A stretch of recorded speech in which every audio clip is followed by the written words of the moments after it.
Hello, Brendan DeShaw here, Global Energy Laboratories. I have some sand for frac sand testing. I'm going to show you how we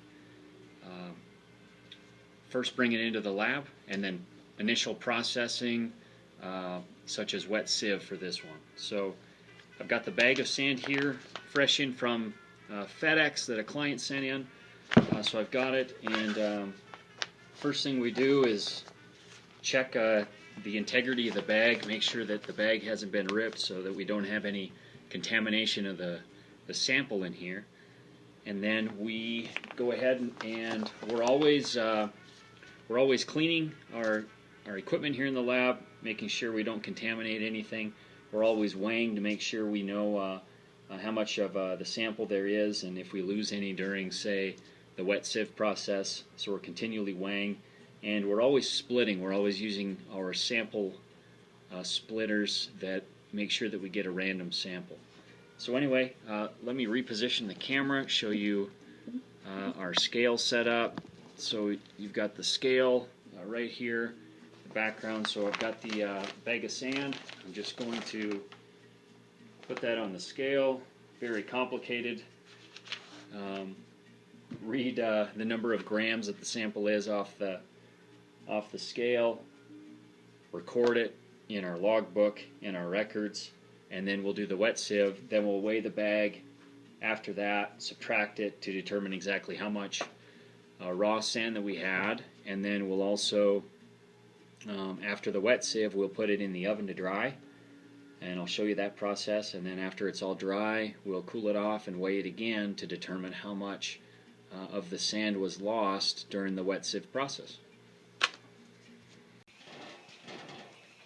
Okay, so now we're going to wet sieve this sand through this 200 mesh sieve, and what that's going to do is we're going to carefully clean off all the sand particles in here over running water, and that should clean out any of the silt and the organic sediment and anything else that would normally be done, say at a frac sand plant, mine, or processing plant.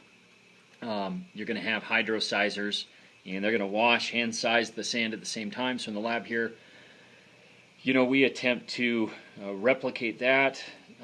We want to give the sand a thorough scrubbing and wash, and this is how we do it here at the lab. Okay, so we're actually washing the sand now. You can see I'm just in a sink. I have the sand with a 200 mesh sieve, and just washing it carefully, one little batch at a time. And that noise you're hearing, my lab's in an outbuilding, and there's a pump that's just pumping every now and then to pump the water back to the drain system. So that's what you're hearing, and it's just I'm just using just a simple wash tub here to wash this sand, simulate like a hydrosizer or a wash plant at a frac sand mine, and we're just prepping the sand for our laboratory test work.